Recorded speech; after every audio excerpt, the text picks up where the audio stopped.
뿌리니 턱! 공인중개사 공법에서 가장 많은 출제 비중을 차지하고 있는 부분이죠. 국계법. 그 국계법에서 7가지만 알면 고득점이 가능하다. 국계법 7뜨기 시간이에요. 오늘은 그 7뜨기의 첫 번째 시간으로 광역계획권에 대해서 알아보도록 할게요. 먼저 광역계획권에 대해서 설명하기 전에 우리 토스트에다가 계란 후라이를 한번 구워볼까요? 그래서 계란 후라이를 하려고 계란을 탁 깼더니 어머나 쌍란이에요. 자, 여기 노른자 부분이 특광시군이죠. 자, 이렇게 광역계획권은 둘 이상의 특광시군, 둘 이상의 노른자를 가지고 있다는 특징을 가지고 있어요.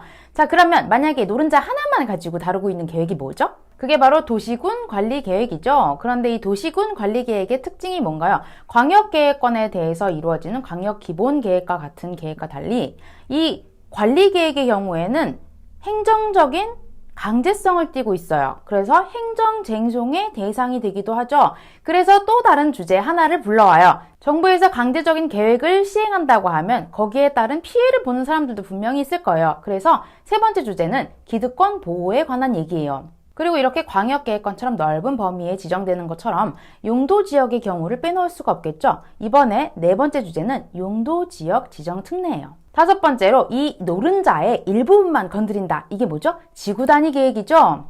지구단위 계획을 내놨으면 그 계획에 대해서 또 우리 개발행위 허가를 내줘 한 사람들이 있겠죠. 여섯 번째 주제는 개발행위 허가에 관한 얘기예요. 그리고 마지막이 본격적으로 사업을 해보자. 도시군 계획 시설 사업에 관한 얘기죠.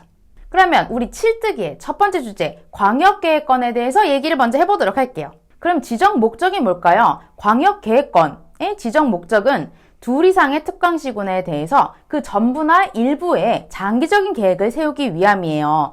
우리가 어떤 계획을 세우거나 권역을 세울 때는 그 목적이 뭔지 주의 깊게 살펴보실 필요가 있고요. 그리고 그 다음으로 지정권자가 누군지 살펴볼 필요가 있죠. 시험에 항상 지정권자가 누군지 승인권자가 누군지 이런 게 잘 나오니까 주의 깊게 보시고요. 이 지정권자에는 시도지사뿐만 아니라 우리 국가가 부르면 나온 사람 누가 있죠? 국토부 장관이 있죠? 이 둘 다 가능해요. 어떤 차이가 있는지 한번 볼게요.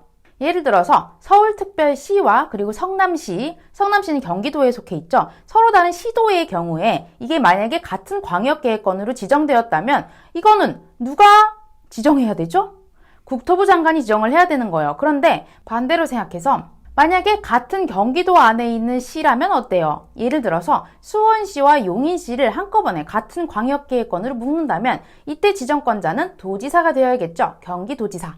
그리고 세 번째로 또 시험에 많이 나오는 게 있죠. 지정 절차예요. 국계법은 기본적으로 절차법적인 성격이 강하기 때문에 이 절차가 꼭 시험에 나옵니다. 그럼 이 절차를 어떻게 외워야 되느냐? 너무 스트레스 받지 마세요. 이 지정 절차라는 건 그냥 말 그대로 어떤 걸 지정해달라고 요구하는 사람이 있는 거예요. 지정해줘. 그러면 그거를 들어보는 사람이 있는 거고요. 의견을 청취하고 한번 들어본 다음에 협의를 거쳐서 이걸 해줄지 말지를 결정을 하고 그 다음에 지정을 하고 통보를 하는 아주 심플한 과정인 거예요. 그럼 그 심플한 과정을 한번 자세히 살펴보도록 할까요? 중앙행정기관의 장이나 시도지사 그리고 시장군수 등이 여기 지정해줘 아니면 변경해줘 요청을 합니다. 누구에게? 도지사나 아니면 국토부 장관에게 요청을 하는 거죠. 그럼 이렇게 해줘 의견 청취를 듣고 나서 국토부 장관의 경우에는 중앙도시계획위원회의 심의를 받고 도지사의 경우에는 지방도시계획위원회의 심의를 받죠. 이렇게 지정된 광역계획권은 지체 없이 통보를 받게 되는데요. 이렇게 지체 없이 통보가 된다. 이 부분이 또 시험에 가끔 나와요. 20일 후, 30일 후 이렇게 막 섞여서 통보가 되는 것들이 있잖아요. 그런데 광역계획권의 경우에는 사실 이거 행정적인 쟁송의 대상이 되는 게 아니죠. 그리고 여기에 무슨 기득권 보호 세력이 있는 것도 아니에요. 그렇기 때문에 이거 설정한다고 해서 크게 다치는 사람이 없기 때문에 바로 그냥 지체 없이 통보를 해주는 겁니다. 자, 이렇게 해서 광역계획권에 대해서 지정 목적과 그리고 절차 등등에 대해서 알아봤어요. 그런데 제가 처음에 광역계획권을 설명하기 시작하면서 뭐라고 얘기를 했었죠? 토스트를 하려고 계란을 탁 깼는데 쌍란이에요.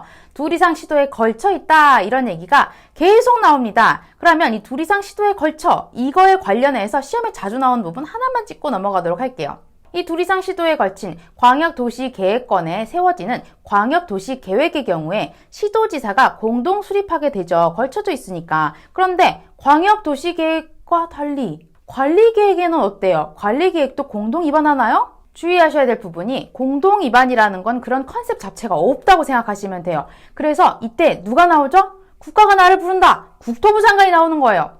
자, 그러면 광역도시계획권에 세워지는 계획이죠. 광역도시계획의 특징에 대해서 하나씩 알아보도록 할 건데요. 광역도시계획권을 바탕으로 해서 세워지는 계획이니만큼 거의 비슷한 첫 번째 특징을 가지고 갑니다. 둘 이상의 특광시군에 대해서 장기적인 계획이라는 거죠. 그리고 그 다음 특징이 제가 계속 언급했던 비구속적이다 이런 얘기예요. 이 계획을 꼭 따르지 않아도 누가 뭐라 하는 사람이 없다는 거죠. 비구속적 계획이니까 그 세 번째 특징을 또 끌고 와요. 행정쟁송의 대상이 되지 않습니다. 이 부분은 뭐랑 같죠? 도시군 기본계획과 같아요. 그런데 구별해서 기억하셔야 될 부분이 관리계획의 경우에는 행정쟁송의 대상이 된다는 점이죠. 그리고 그 다음으로 광역도시계획의 수립 절차에 대해서 알아보도록 할 건데요. 이 수립 절차도 사실 법전에 보면 굉장히 구구절절이 길게 나와 있어요. 이걸 딱 외우려고 보면 가슴이 갑갑해져 오죠. 그래서 그렇게 생각하지 마시고 그냥 간단하게 눈, 귀, 입, 그리고 손도장 이것만 기억하시면 됩니다. 광역기본계획을 수립할 때에는 일단 눈을 부릅뜨고 기초조사를 하는 걸로 시작을 합니다. 그리고 나서 귀를 넓게 열려서 주민의회 그리고 시장 군수의 의견을 들어야 되죠. 자 이렇게 귀를 넓게 열고 의견을 들어보니까 수립하는 게 맞는 것 같아요. 수립할까 얘기를 하니까 옆에서 또 협의 심의를 거치지 않았대요. 협의 심의 또 해야 되죠. 협의 심의를 하고 나서 그 다음에 뭐가 마지막으로 남았죠? 승인을 받아야 되는 거죠. 자 이렇게 도장을 꾹 받아서 승인받은 것을 송부를 해와요. 그렇게 해오면 공고 열람이 시작되죠. 우리 빅마우스가 시작되는 거예요. 자 이제부터 여기가 계획이 세워졌어요. 자 이렇게 해서 간략하게 수립 절차를 알아봤는데 시험에서 자주 나오는 부분이 어디냐면 이 수립 절차의 안에서도 수립을 받아서 그리고 나중에 승인까지 거치는 그 과정이 좀 자세하게 시험에 나옵니다. 그래서 그 자세하게 한 번 더 살펴보도록 할게요. 시도지사가 공동으로 수립을 하는 경우에 있어서 협의 심의를 거쳐서 국토부 장관이 승인을 하게 되죠. 그런데 시장 군수가 공동으로 수립을 하는 경우에 있어서는 협의 심의를 거쳐서 도지사가 승인을 하게 되죠.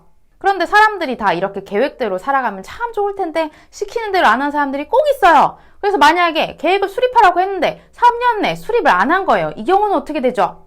시도지사가 공동으로 계획을 수립 안 하는데 3년 내에 안 하는데 이게 또 국가계획에 밀접해요. 이런 경우에는 국토부 장관이 또 나타나야 되는 거죠. 국토부 장관이 해야 한다. 마찬가지로 시장 군수가 공동으로 수립을 해야 하는 계획에 있어서도 만약에 이 사람들이 3년 내에 계속 계획을 수립하지 않고 있다. 이런 경우 도지사가 수립을 해야 되는 거죠. 이렇게 교과서에서 도지사가 승인을 해야 되는데 국토부 장관이 승인을 해야 되는데 이런 경우를 계속 보다 보면 왠지 문제에서 승인을 안 해도 되는 경우가 있다고 할 때 답이 아닌 것 같은 경우가 있어요. 근데 그게 아니라는 거 하나만 주의하고 넘어가실게요. 만약에 시장 군수가 협의를 해서 우리가 도저히 계획을 못 세우겠다, 수립 못하겠다 해서 도지사에게 요청하는 경우가 있어요. 하급청에 요청을 받은 거죠. 그런 경우에 도지사가 단독으로 수립을 할 수가 있어요. 이때는 도지사가 또 국토부 장관에게 승인을 받지는 않습니다. 오늘은 국계법에서 가장 많이 나오는 주제 7특위 중 첫 번째 주제 광역계획권에 대해서 알아봤고요. 광역계획권과 함께 광역도시계획에 대해서도 알아봤어요.